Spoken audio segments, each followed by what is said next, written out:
Our project is one of the quick turnaround proposals that Anna Maria talked about this morning. So it wasn't a year-long project. It was basically a 4.5 to 5 month project. And our mission was to develop some materials for use in college classrooms, to add content to college classrooms. Many colleges and universities are requiring their students to take some kind of financial literacy, a quantitative literacy or quantitative reasoning course, and this is the ideal place to put these kinds of materials. So our project, during this past summer, we did a review of the existing materials out there for teaching financial literacy at various levels. We conducted 4 different workshops to have our colleagues help us think about what materials should look like that we're going to design. As a product of these workshops, we came out with 3 modules that are quite suitable for college students, and we feel that they have a much broader use than just the college classroom.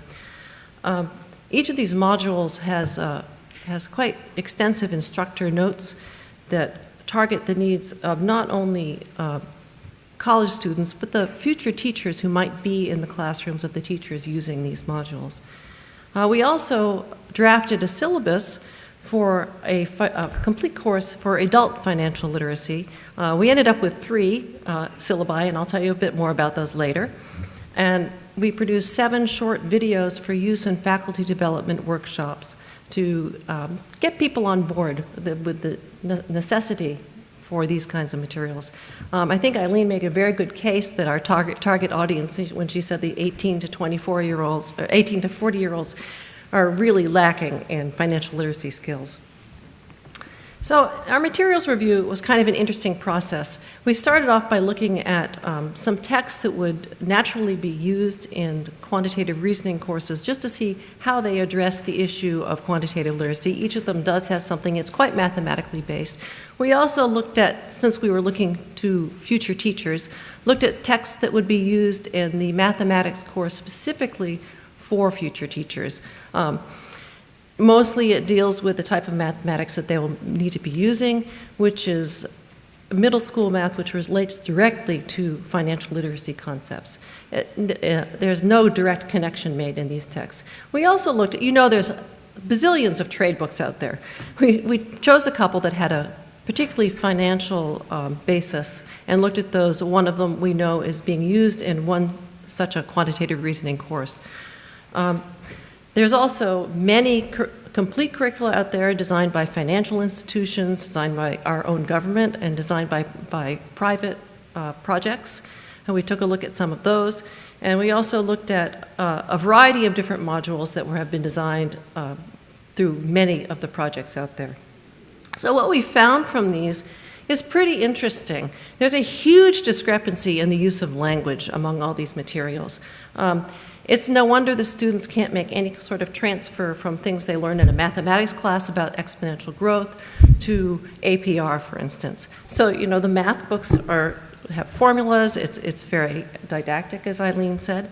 The financial community, the materials, seems to completely avoid mathematics, and we really want to have some sort of quantitative basis.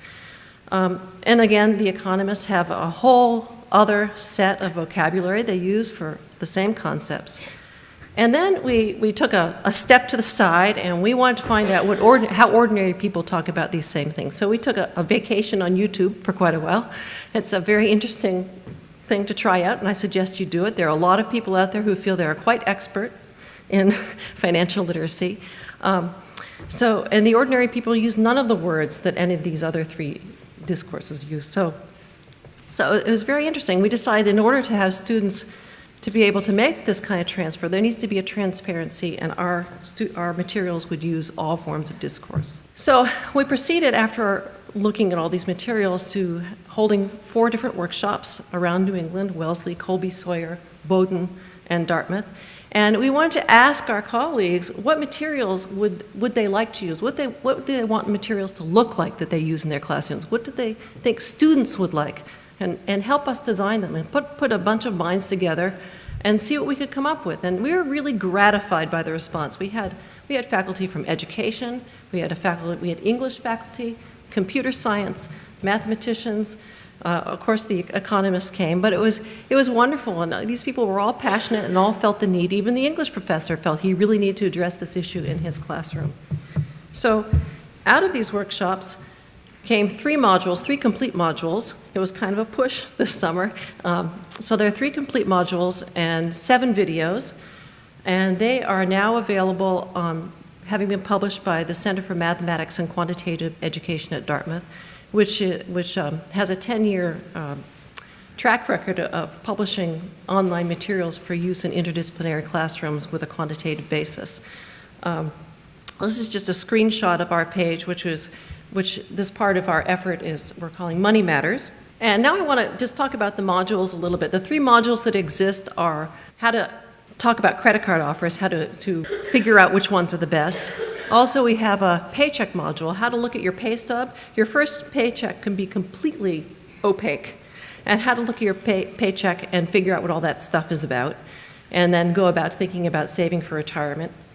And purchasing your ideal car. Now, this is a screenshot of the first page of the credit card module, and what it has is a hook to bring faculty into why they might want to be doing this in their classroom. So there's links to pertinent statistics that backs up the information. Also has an outline of what's in the module so they know what they're getting into. And it has a page on how to use the module.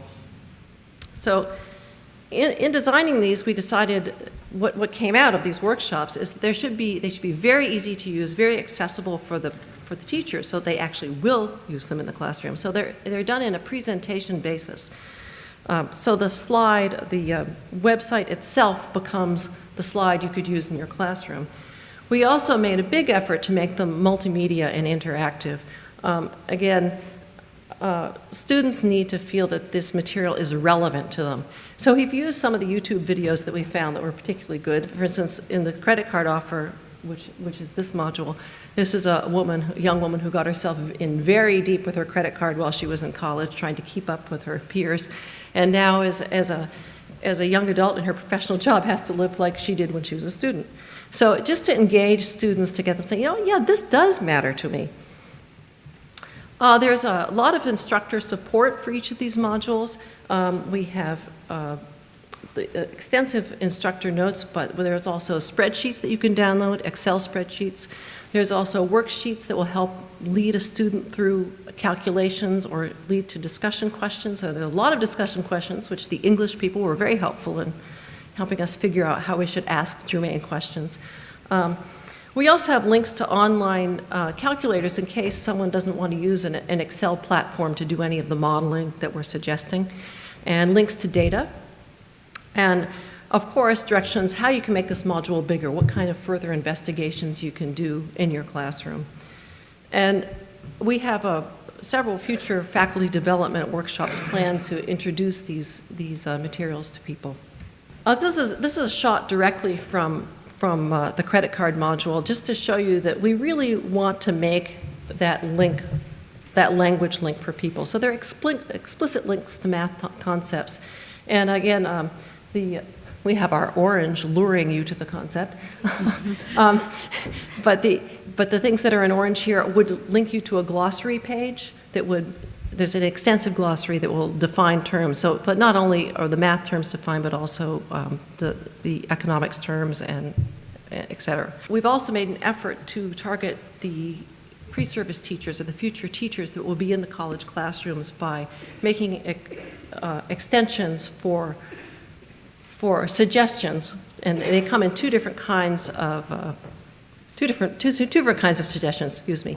One is for projects that would directly relate to the things that the future teachers are learning. They're going to be teaching the middle school mathematics that's very similar to the financial literacy concepts, and in their textbooks they don't see any kind of application.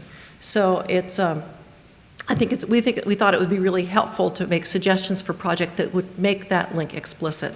The other kinds of notes we have for future teachers are of a pedagogical nature, and of which this is an example, because they're learning about development of young people. And this, of course, refers to, I don't know if you know this, that we all carry a mental number line in our heads. It's basically logarithmic. So for a young person, 10 and 100 are pretty far apart, but 10,000 and 100,000 are kind of compressed, and we hope that by the time we get to our age, where it's 1 million and 1 billion, but okay, the other part of the products that we worked on were videos for faculty development workshops, and we have 2 different kinds. The first 4 of these are basically for engaging faculty in a conversation about teaching financial literacy. The first 2 are by our colleague Corey Taylor at Wellesley College and came out of that workshop. And she talks about the link between financial literacy and quantitative reasoning. And then she talks explicitly in the second how she addresses that in her quantitative reasoning classroom. The second 2, savings and debt and investment and insurance, are done by Eric Gaze, who is the director of the quantitative reasoning program at Bowdoin College. And he is talking about simple calculations that students can do on these topics to help them understand their financial situations.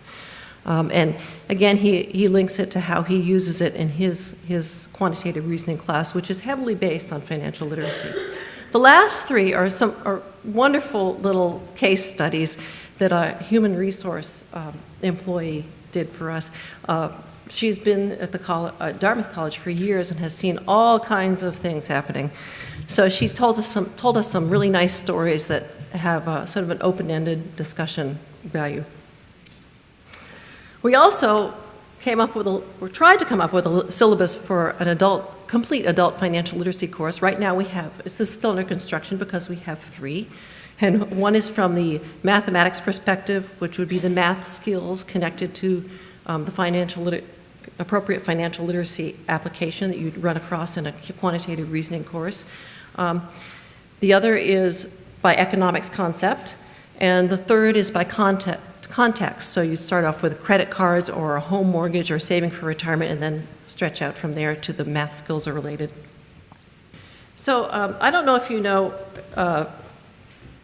about how many community colleges we have in the U.S. We have about 1,200, and 45% of all students who are enrolled in college go to a 2-year college. These are generally older students going back to school. So we think that's a nice way to try and hit a more adult population. A lot of people going back to community colleges are also teachers having some additional professional development. So we feel the modules would be very successful in those situations. Beyond the college level, we also think that they would be useful for employer-provided financial education programs. HR departments, for instance, at our school often teach a 6-week-long course. Because these are modular, because they are on specific topics, we feel they could be dropped into such a course very easily. Also, libraries are increasingly offering more courses for the community on all kinds of topics. And again, because we feel these are pretty accessible, that there's a great place to be able to drop those into such a course. So anyway, I invite you to come and take a look at what we've done. And in the future, we should have a lot more.